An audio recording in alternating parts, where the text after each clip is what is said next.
Un saludo muy cordial tengan todos nuestros hermanos, hermanas y quienes nos sintonizan a través de esta emisora radial. Bienvenidos todos a su programa El Fuerte Clamor.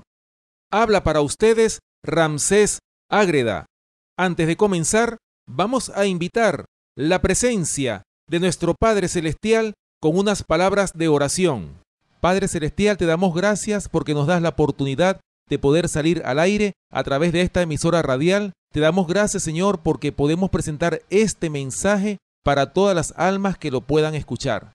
Te pedimos, Señor, que tu Santo Espíritu sea nuestro Maestro en esta ocasión y que todas las palabras sean dirigidas por ti para edificación de tu iglesia en esta tierra. Todo esto te lo pedimos y te lo rogamos en el nombre y por los méritos de nuestro Señor y Salvador Cristo Jesús. Amén. Hoy en nuestro programa hablaremos sobre el tema la profecía de Apocalipsis capítulo 13, parte número 2. Recuerden nuestro punto de contacto, el correo electrónico elfuerteclamor@hotmail.com. Así que les invitamos en sus hogares a abrir sus Biblias para que juntos podamos estudiar este maravilloso mensaje. Bien, hermanos y hermanas que nos escuchan, hemos arribado ya a la parte número 2 de esta profecía de Apocalipsis capítulo 13, de los versículos del 1 hasta el 10. Estamos analizando esta primera bestia que está en este capítulo 13 del libro de Apocalipsis. Y habíamos quedado en el programa pasado, en la primera parte, en el análisis del versículo número 3. Vamos a retomar de nuevo, hermanos, vamos a abrir nuestras Biblias en Apocalipsis capítulo 13 y vamos a leer el versículo número 3. Dice la palabra de Dios: vi una de sus cabezas como herida de muerte, pero su herida mortal fue sanada, y se maravilló toda la tierra en pos de la bestia. Bien, nosotros habíamos leído en el programa anterior una serie de artículos que se refieren a esa herida mortal que recibió esta bestia en una de sus cabezas, cómo esa herida fue sanada. Poco a poco, cómo el papado, que había perdido su supremacía en el año 1798, cuando el general Berthier había llevado cautivo al Papa Pío VI, esa supremacía perdida en ese tiempo vuelve a ser restaurada, vuelve a ser tomada de nuevo desde el año 1929, cuando se firmó, como lo dijimos en el programa pasado, el concordato o tratado de Letrán entre el Papa Pío XI y el primer ministro de Italia de aquel entonces, Benito Mussolini. Habíamos dicho también en uno de los artículos que se titulaba La historia del Papa Juan Pablo II, cómo este Papa hizo alianzas con la mayoría de todas las doctrinas religiosas.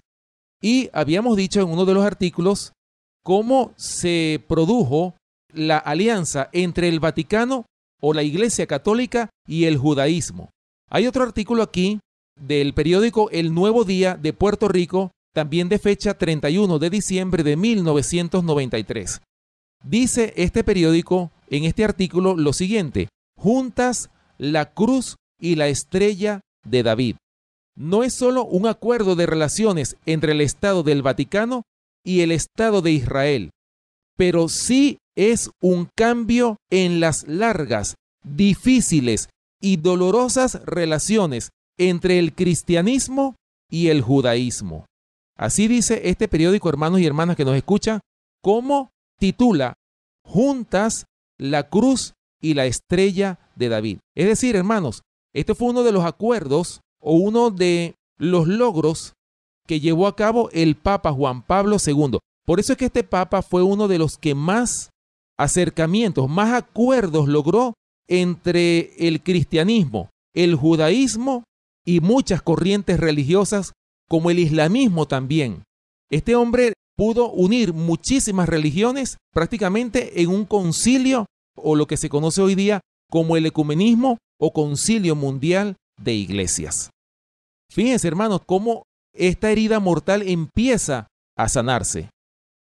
Otro artículo del mismo periódico El Nuevo Día, pero del año 1995, dice lo siguiente: el Papa Juan Pablo II, en Omluck, República Checa, trató de suavizar la polémica con los protestantes checos, pidiéndoles perdón por los daños causados por los católicos a lo largo de la historia. Fíjense ustedes, hermanos y hermanas que nos escuchan, este diario, El Nuevo Día de Puerto Rico, del año 1995, habla de que el Papa Juan Pablo II en la República Checa le pidió perdón por los daños causados por los católicos a lo largo de la historia a los protestantes checos.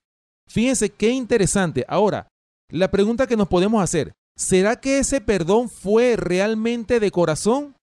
¿Será que nosotros pudiéramos decir que el Papa Juan Pablo II pidió perdón y de verdad ese perdón era un arrepentimiento sincero de todos los actos, de todas las barbaries que se cometieron en el pasado? ¿Será que lo hizo con toda sinceridad posible? Vamos a leer un artículo en el libro El conflicto de los siglos, en la página 627. Fíjense ustedes, hermanos, lo que dice este libro, El conflicto de los siglos, acerca de lo que es la Iglesia Católica Romana o el papado. Cómo la Iglesia Católica, cómo actúa o cómo ha actuado en el pasado y actúa en el presente. Es la misma, no ha cambiado. Su naturaleza, ella no la ha cambiado.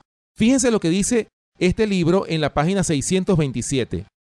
La Iglesia Católica le pone actualmente al mundo una cara apacible y presenta disculpas por sus horribles crueldades. Se ha puesto vestiduras como las de Cristo, pero en realidad no ha cambiado. Fíjense ustedes, hermanos, se pone vestiduras, se viste como cordero, pero por dentro es un lobo rapaz. Sigue diciendo: todos los principios formulados por el papismo en edades pasadas subsisten en nuestros días.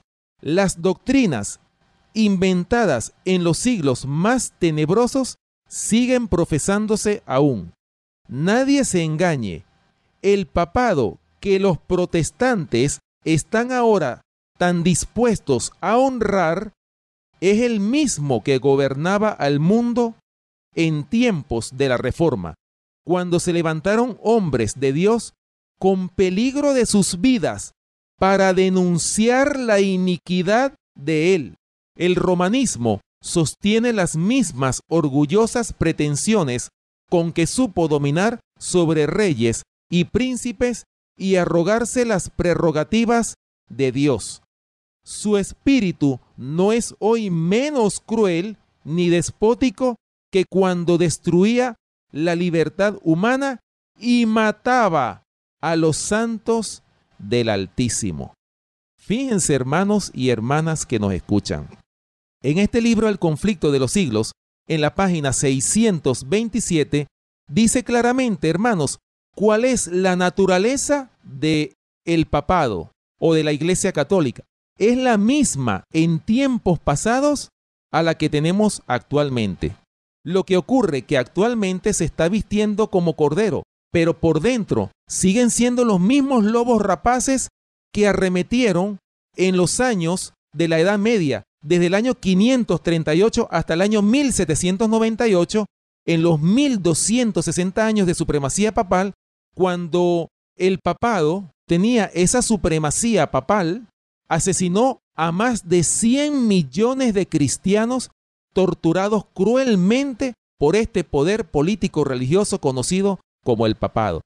Hermanos, la naturaleza del papado no ha cambiado, sigue siendo la misma. Lo que ocurre es que actualmente está logrando lo que se ha propuesto: engañar, si fuere posible, aún a los escogidos. Lo dijo el Señor en Mateo capítulo 24. Nosotros conocemos ese texto bíblico, que se iban a levantar falsos cristos y falsos profetas y que harían grandes señales y prodigios de tal manera que engañarían, si fuere posible, aún a los escogidos, hermanos. Entonces el papado no ha cambiado, sigue siendo el mismo. Así que hermanos y hermanas que nos escuchan, tenemos que abrir nuestros ojos. No podemos seguir siendo ciegos, lamentablemente. Hay muchas almas que están engañadas tristemente por este poder político religioso conocido como el papado. Y fíjense, hermanos, tanto es así que me gustaría compartir con ustedes una carta. Es una carta muy polémica y es una carta que ustedes la pueden conseguir en la internet.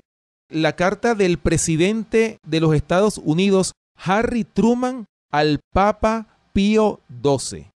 Fíjense ustedes cómo hablaban la nación norteamericana en los años 1945. Fue el año en que tomó la presidencia este hombre, Harry S. Truman. Así que esta es la carta de Harry S. Truman, presidente de los Estados Unidos de aquel entonces, al Papa Pío XII. Dice lo siguiente: Washington, D.C. Estimado señor Pacelli, como bautista y como jefe ejecutivo de la nación más grande y más poderosa del mundo, y en la cual todos me llaman simplemente señor Truman, yo no puedo dirigirme a usted como su santidad, título que le pertenece solo a Dios. Nosotros, en los Estados Unidos, consideramos a todos los hombres como iguales ante Dios y nos dirigimos a ellos por sus verdaderos y propios nombres. Por lo mismo, yo debo dirigirme a usted sencillamente como señor Pacelli.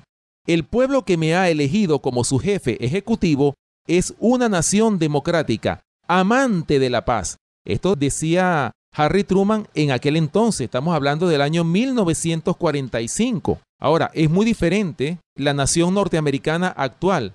Ya la nación norteamericana actual no es amante de la paz, más bien está promocionando la guerra. Nosotros lo vemos en las noticias, hermanos y hermanas que nos escuchan. Esto no es secreto para nadie. Sigue diciendo esta carta: por lo tanto, mi deber es buscar la cooperación de aquellos que han dado pruebas de que realmente desean la paz y trabajan para obtenerla, no de aquellos que fomentan la guerra. Yo creo que ni usted ni su iglesia se encuentran entre los que verdaderamente buscan la paz y trabajan por ella. En primer lugar, los padres fundadores de esta gran nación, conociendo por la historia pasada la naturaleza de vuestra iglesia amante de la política y la guerra, asentaron como primer principio de nuestro gobierno que no se permitiría en nuestros asuntos ninguna intromisión de parte vuestra. Ellos aprendieron bien esta lección de la historia europea y nosotros estamos convencidos de que nuestra democracia no durará si nosotros nos enredamos como lo hicieron los gobiernos de Europa en vuestras doctrinas e intrigas políticas. Oiga, hermanos, qué interesante esta carta de el presidente Harry S. Truman al Papa Pío XII.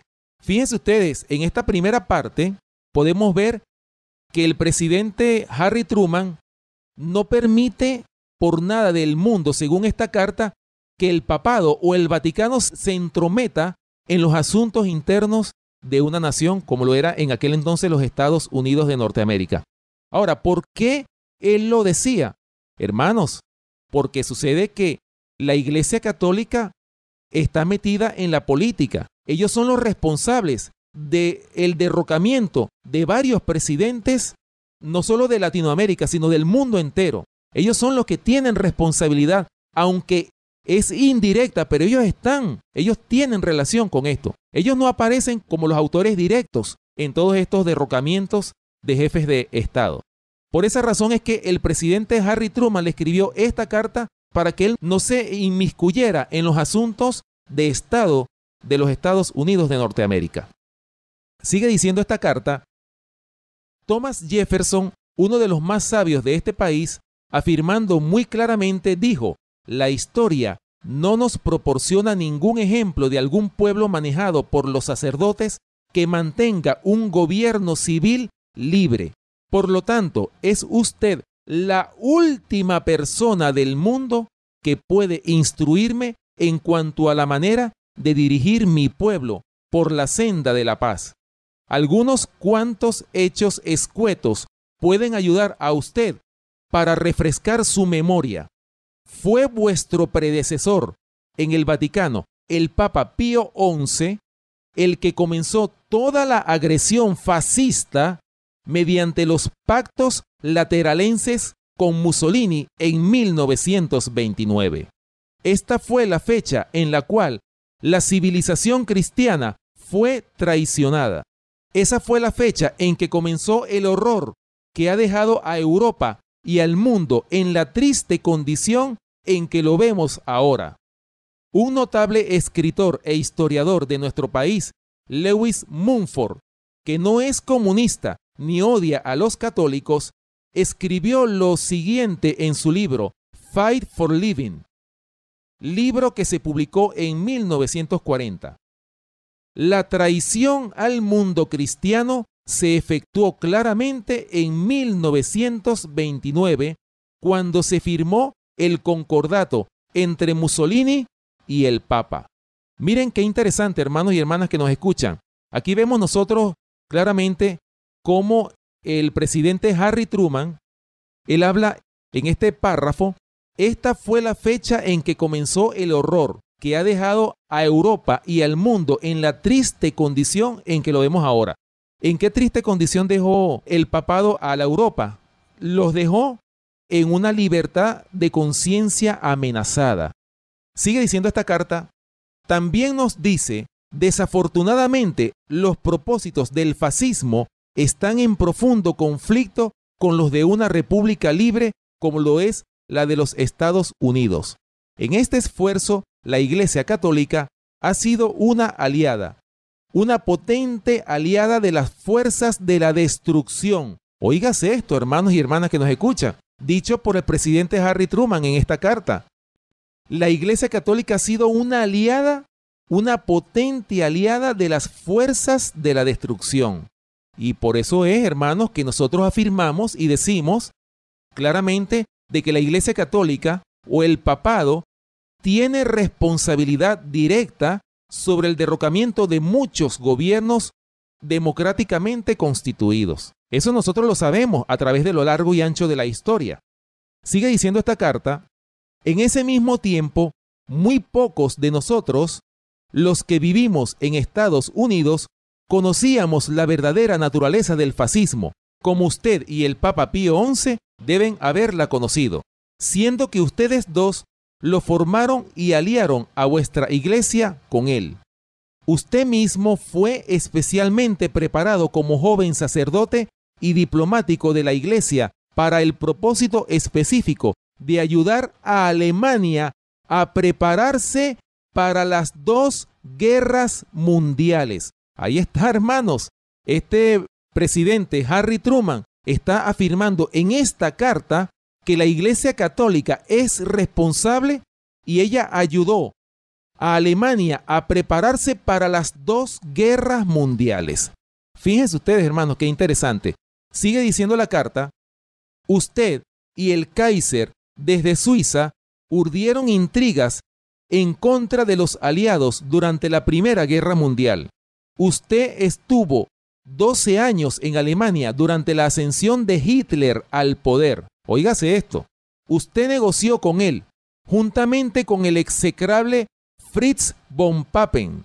Un doble papa ayudó a Hitler a subir al poder y puso su firma como Eugenio Cardenal Pacelli, juntamente con la de Hitler en el Concordato del Vaticano, en el Reich de Hitler en 1933.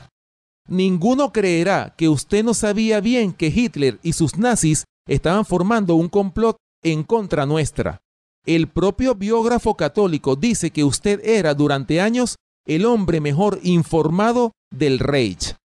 Después que usted y von Papen firmaron el concordato que salpicó a Hitler de agua bendita y le dio el empujón que necesitaba, vuestro colega von Papen, que a duras penas se escapó de la horca de Nuremberg, se jactó de la siguiente manera: el Tercer Reich es el primer poder que no solamente reconoce, sino que pone en práctica los altos principios del papado.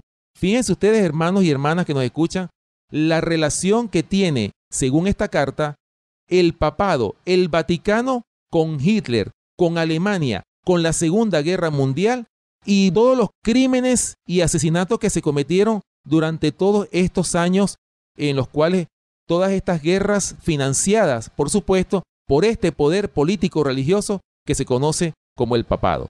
Sigue diciendo esta carta: vuestros cardenales y obispos en Roma bendijeron las armas de guerra en contra de los indefensos etíopes.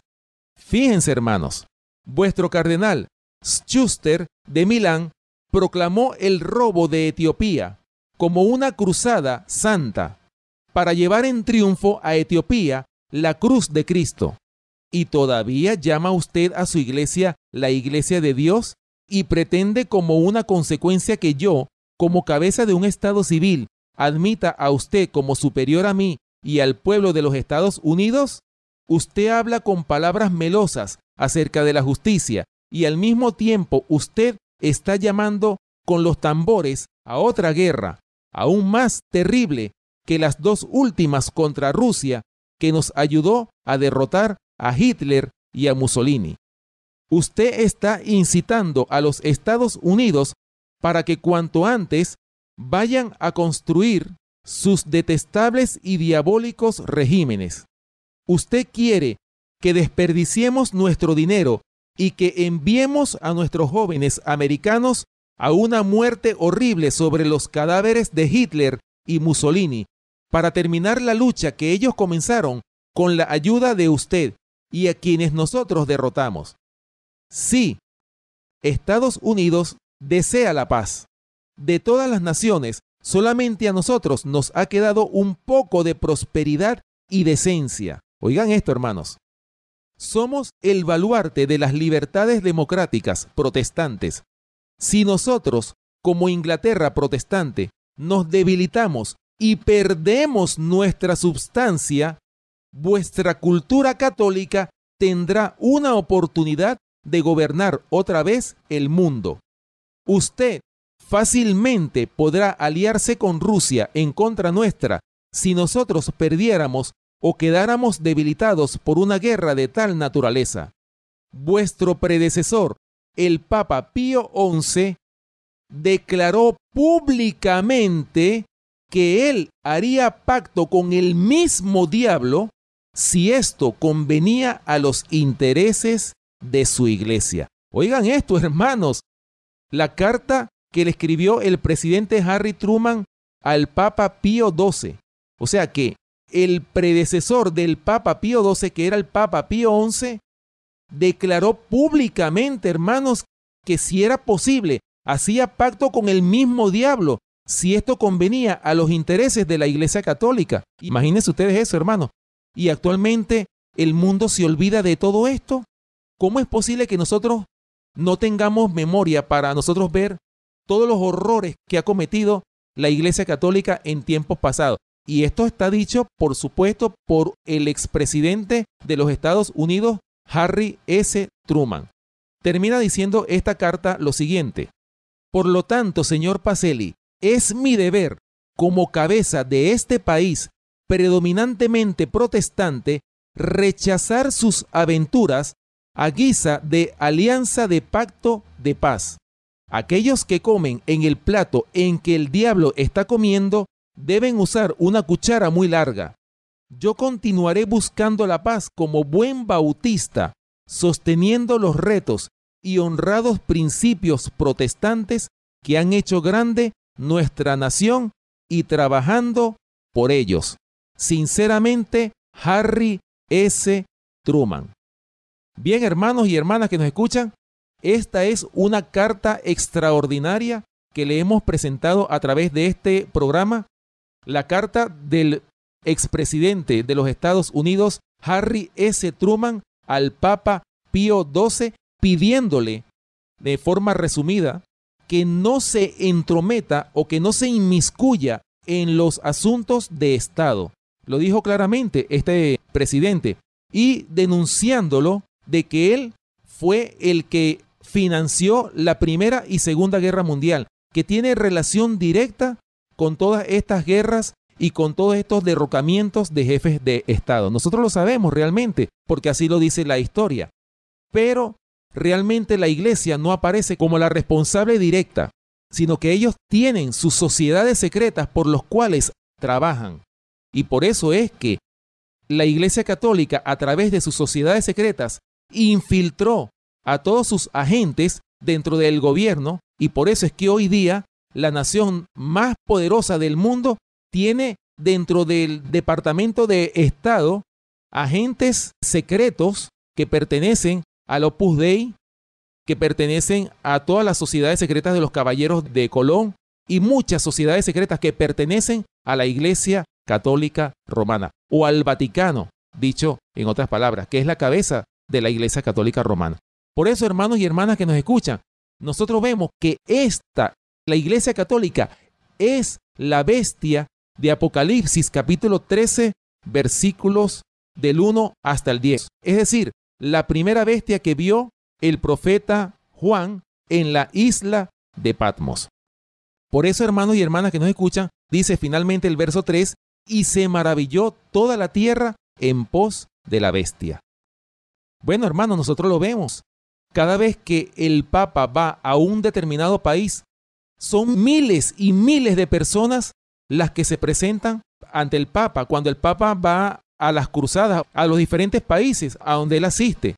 Así que nosotros vemos cómo toda la tierra se maravilló en pos de la bestia. Bien, hermanos, vamos a continuar con esta profecía de Apocalipsis capítulo 13, pero vamos a leer entonces a continuación el versículo número 4.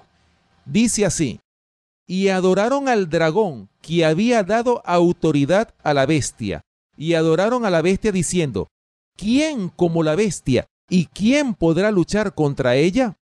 Qué interesante, hermanos. Dice claramente este verso: y adoraron al dragón que había dado autoridad a la bestia. Es decir, que no solamente adoraron a la bestia, sino que adoraron también ¿a quién? Al dragón. Es decir, nosotros lo habíamos mencionado, la serpiente antigua que se llama Diablo y Satanás. Lo dijimos en programas pasados. En Apocalipsis capítulo 12, versículo 9, lo dice claramente, que fue lanzado fuera el gran dragón, la serpiente antigua que se llama Diablo y Satanás, el cual engaña al mundo entero. Fue arrojado a la tierra y sus ángeles fueron arrojados con él. Entonces, este verso 4 nos dice claramente que adoraron al dragón que había dado autoridad a la bestia. Es decir, en otras palabras, adoraron al mismísimo Satanás.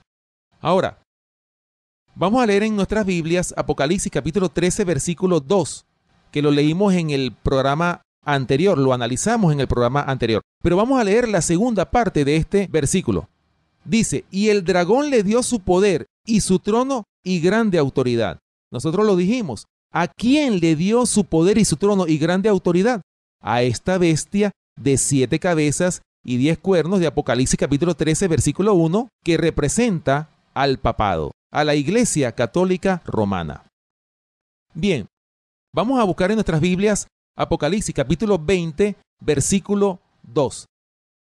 Y prendió al dragón, la serpiente antigua, que es el diablo y Satanás, y lo ató por 1000 años. Ahí está, hermano, nosotros lo hemos estudiado en programas pasados, que ese dragón es nada más y nada menos que el mismo Satanás, el diablo y Satanás, es decir, tiene su nombre y apellido. Lo estudiamos en la profecía de Apocalipsis capítulo 12.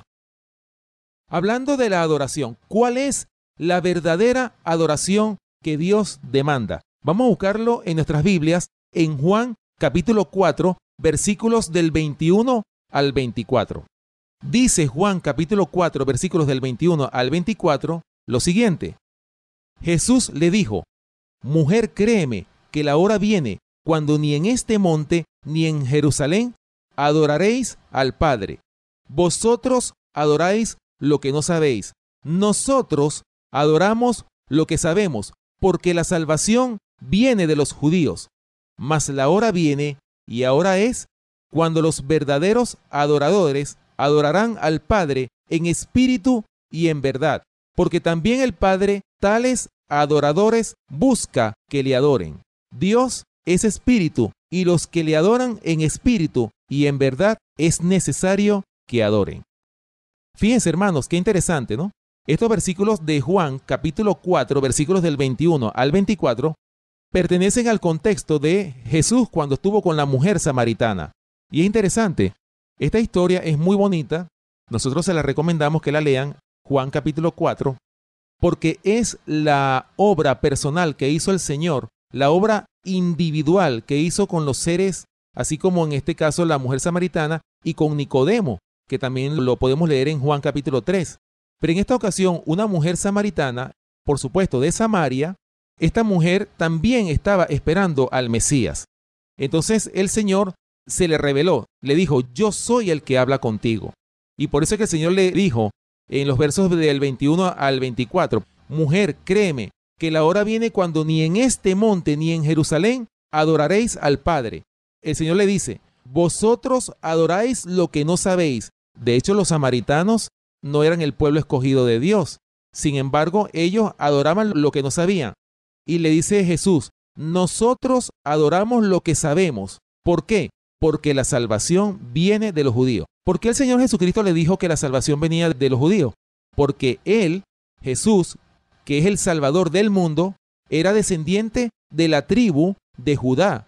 Y Judá, por supuesto, de la tribu de Judá provienen los judíos. Por eso es que el Señor Jesucristo le dijo a la mujer samaritana, porque la salvación viene de los judíos. Es decir, de los judíos iba a venir el Salvador del mundo.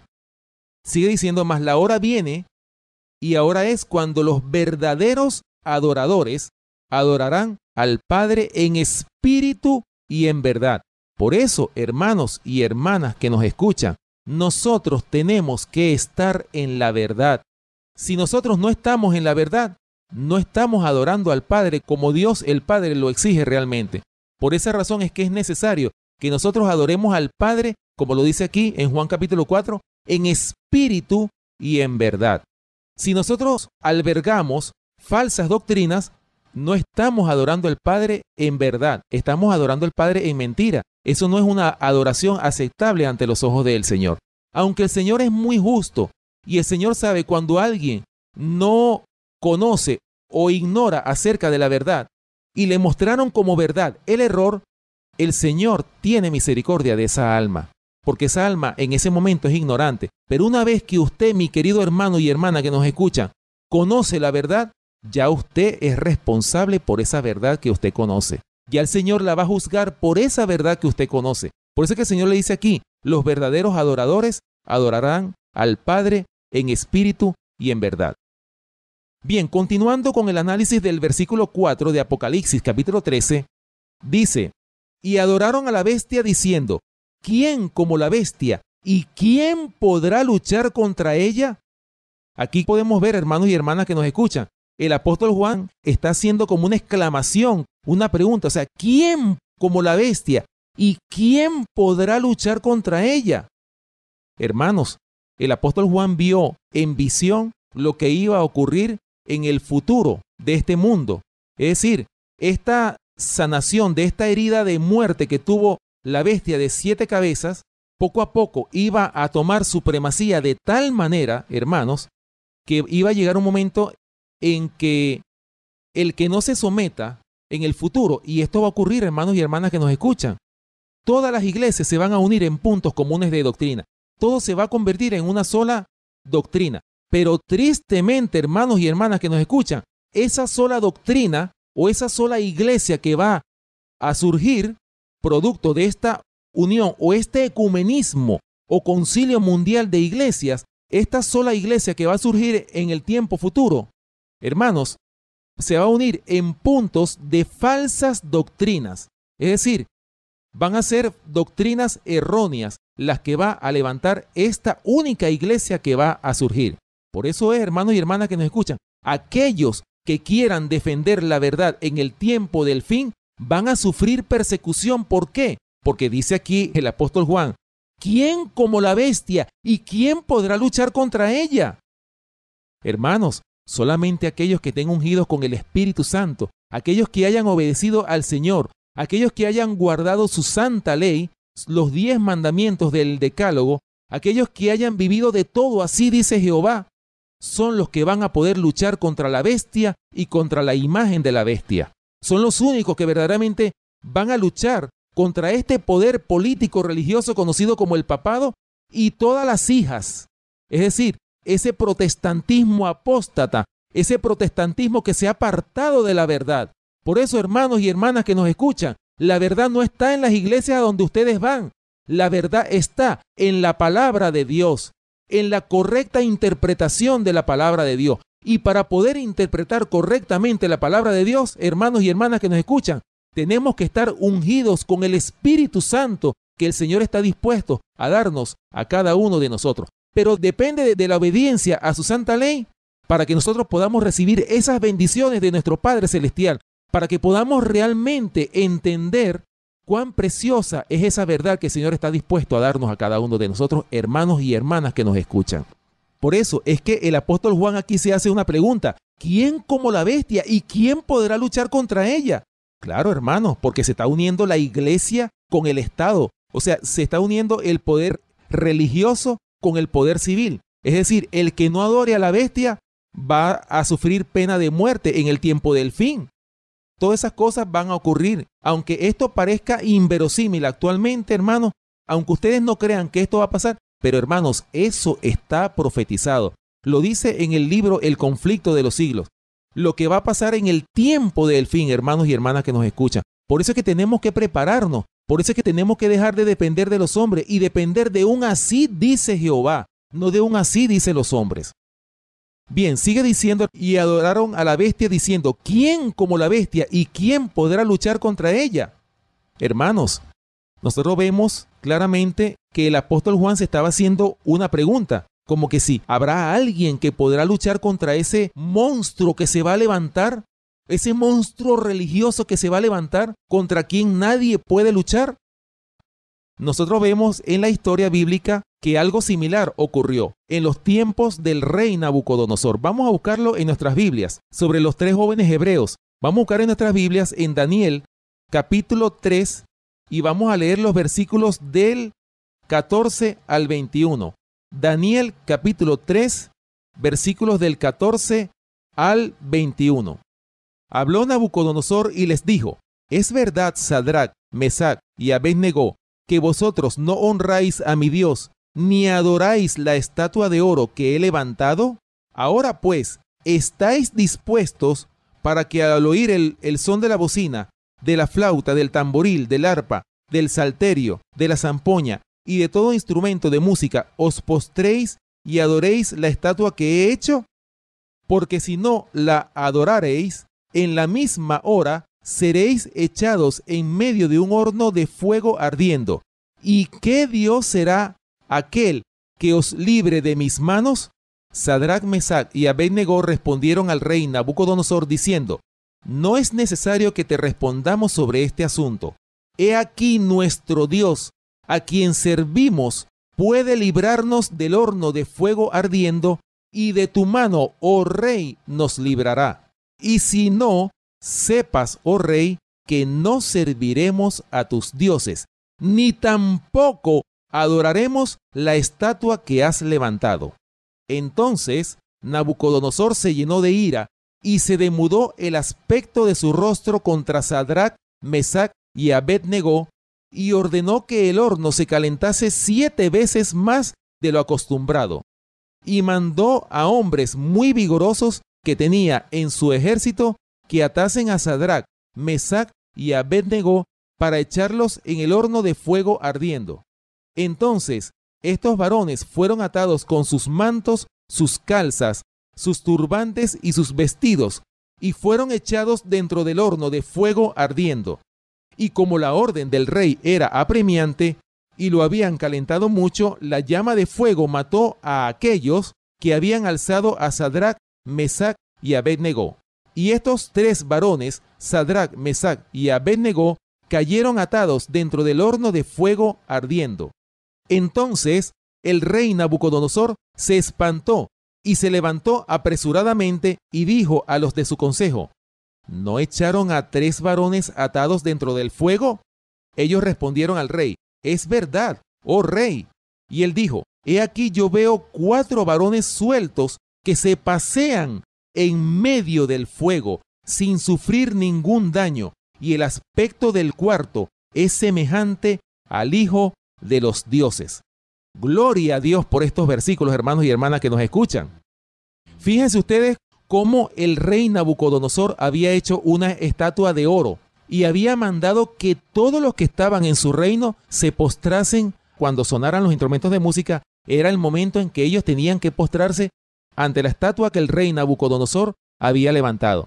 Hermanos, aquí vemos nosotros cómo este acontecimiento se va a volver a repetir en tiempo futuro. En el futuro también se va a levantar una estatua de oro, pero por supuesto no es una estatua como tal, sino es un monstruo gigantesco religioso que va a obligar a todos, pequeños, grandes y ricos, a que adoren a esa falsa religión, a ese falso Dios, a esa bestia de 7 cabezas y 10 cuernos conocido como el papado.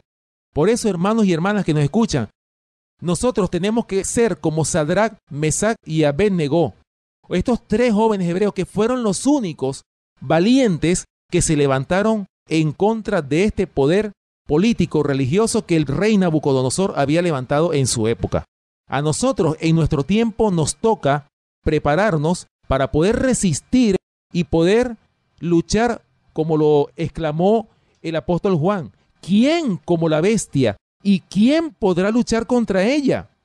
Hermanos, el apóstol Juan vio un pequeño remanente y un pequeño grupo que alcanzó la victoria sobre la bestia y sobre la imagen de la bestia. Hermanos, no es imposible, solamente que nosotros tenemos que consagrarnos realmente al Señor. Así que la religión no es un juego, no es algo que es un club social en donde yo voy cada sábado o cada día de la semana. No, hermanos, esto es mucho más que asistir a un culto religioso. Esto es un estilo de vida que nos lleva a nosotros realmente a consagrarnos al verdadero Dios creador de los cielos y de la tierra. ¿Por qué? Porque en el tiempo del fin se va a levantar este poder político religioso que va a estar en contra de todo lo que se llama Dios y va a estar en contra de toda la palabra de Dios. Por esa razón, los que quieran alcanzar la vida eterna tienen que someterse al verdadero Dios, creador de los cielos y de la tierra, y de rechazar los dogmas o la adoración obligatoria de esta bestia de 7 cabezas y 10 cuernos. Todo depende, hermanos, de nuestra preparación para el tiempo del fin. Por eso, hermanos, que la preparación es hoy día, no para mañana. Hay un dicho que dice: no dejéis para mañana lo que se puede hacer hoy. Bien, hermanos, continuando con esta profecía de Apocalipsis capítulo 13, vamos a leer el versículo 5. También se le dio boca que hablaba grandes cosas y blasfemias, y se le dio autoridad para actuar 42 meses. Fíjense qué interesante, hermanos. Esta bestia se le dio boca que hablaba grandes cosas y blasfemias. Nosotros lo analizamos en el programa pasado acerca de la blasfemia, ¿verdad? Vamos a buscar en nuestras Biblias Daniel capítulo 7, versículo 8, en relación a lo que es la blasfemia. Dice Daniel capítulo 7, versículo 8, lo siguiente: mientras yo contemplaba los cuernos, he aquí que otro cuerno pequeño salía entre ellos, y delante de él fueron arrancados 3 cuernos de los primeros. Y he aquí que este cuerno tenía ojos como de hombre y una boca que hablaba grandes cosas. Nosotros los dijimos en programas pasados, que este cuerno pequeño representa a ese poder político religioso conocido como el papado. Ahora, hablando de la blasfemia, por supuesto, nosotros sabemos que este poder político religioso se iba a sentar como Dios, haciéndose pasar por Dios, como lo dice 2 de Tesalonicenses capítulo 2, versículos 3 y 4. Fíjense, hermanos, blasfemia. ¿Qué es blasfemia? Lo dijimos en el programa pasado. Es el acto de hacerse pasar por Dios o tomar el lugar de Dios. Vamos a leerlo. Vamos a buscarlo en 2 de Tesalonicenses capítulo 2, versículos 3 y 4. Nadie os engañe en ninguna manera, porque no vendrá sin que antes venga la apostasía y se manifieste el hombre de pecado, el hijo de perdición, el cual se opone y se levanta contra todo lo que se llama Dios o es objeto de culto, tanto que se sienta en el templo de Dios como Dios, haciéndose pasar por Dios. Ahí está, hermanos. Ahora, vamos a buscar en nuestras Biblias, hablando de la blasfemia, Isaías capítulo 14, versículos del 12 al 14. Dice: ¿Cómo caíste del cielo, oh lucero, hijo de la mañana? Cortado fuiste por tierra. Tú que debilitabas a las naciones, tú que decías en tu corazón: subiré al cielo en lo alto, junto a las estrellas de Dios levantaré mi trono, y en el monte del testimonio me sentaré a los lados del norte. Sobre las alturas de las nubes subiré y seré semejante al Altísimo. Ahí está, hermanos, el diablo, por supuesto, cometiendo este acto de blasfemia, haciéndose pasar por Dios. Así que estos versículos que hemos analizado son un ejemplo de lo que significa la blasfemia. También dice el verso 5 de Apocalipsis capítulo 13, y se le dio autoridad para actuar 42 meses. Interesante, hermanos. O sea, que a esta bestia, el Señor, Dios Todopoderoso, le dio autoridad para actuar 42 meses. En profecía, 42 meses, si lo multiplicamos por 30 días cada mes, esto nos da un total de 1260 días. En profecía, un día representa un año. Vamos a buscarlo en nuestras Biblias, en Números capítulo 14, versículo 34. Dice Números capítulo 14, versículo 34, lo siguiente: conforme al número de los días de los 40 días en que reconocisteis la tierra, llevaréis vuestras iniquidades 40 años, un año por cada día, y conoceréis mi castigo. Ahí está, hermanos. Este versículo nos muestra a nosotros que en profecía un día es igual a un año. También Ezequiel, capítulo 4, versículo 6, nos confirma que un día es igual a un año. Vamos a buscarlo. Ezequiel, capítulo 4, versículo 6.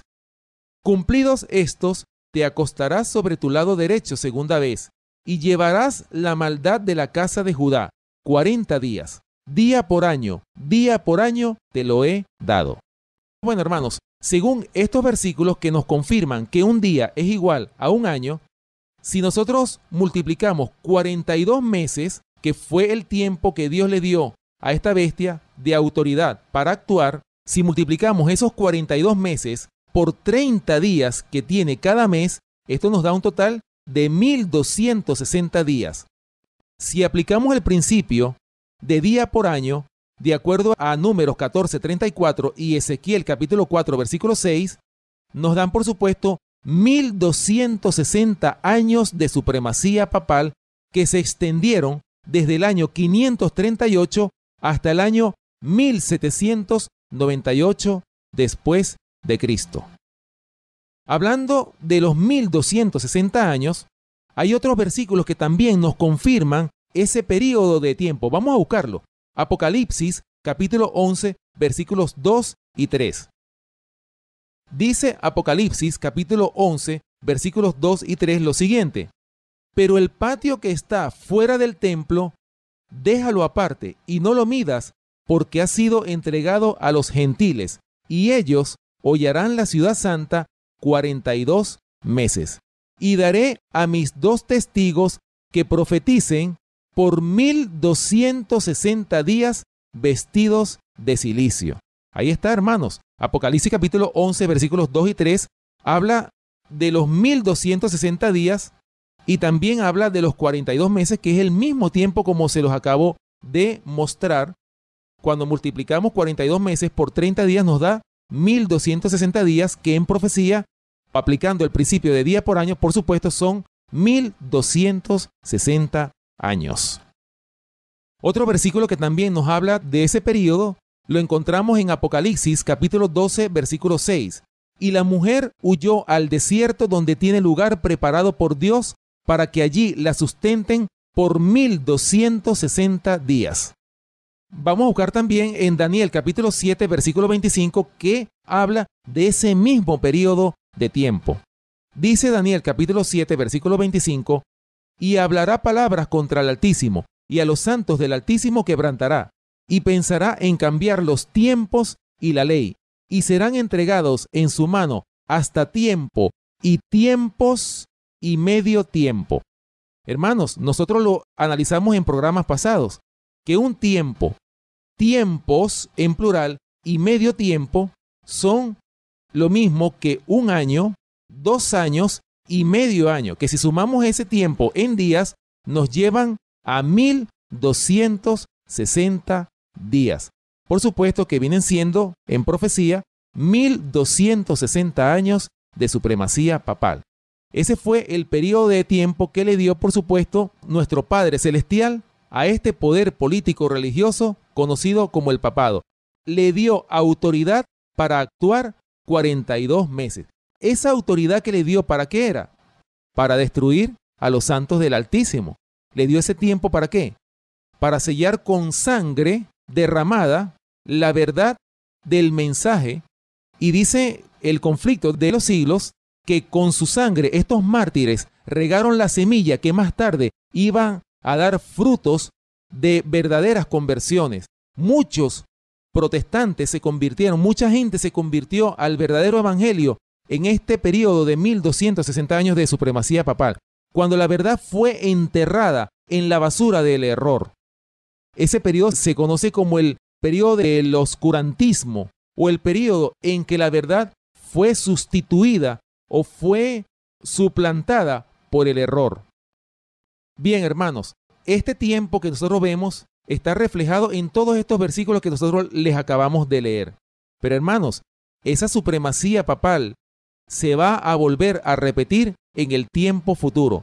Estas persecuciones que ocurrieron en el tiempo pasado, aunque a usted le parezca inverosímil, pero esto se va a volver a repetir porque así nos lo confirman las profecías del libro de Apocalipsis, que este poder político religioso se iba a levantar para quebrantar a los santos del Altísimo.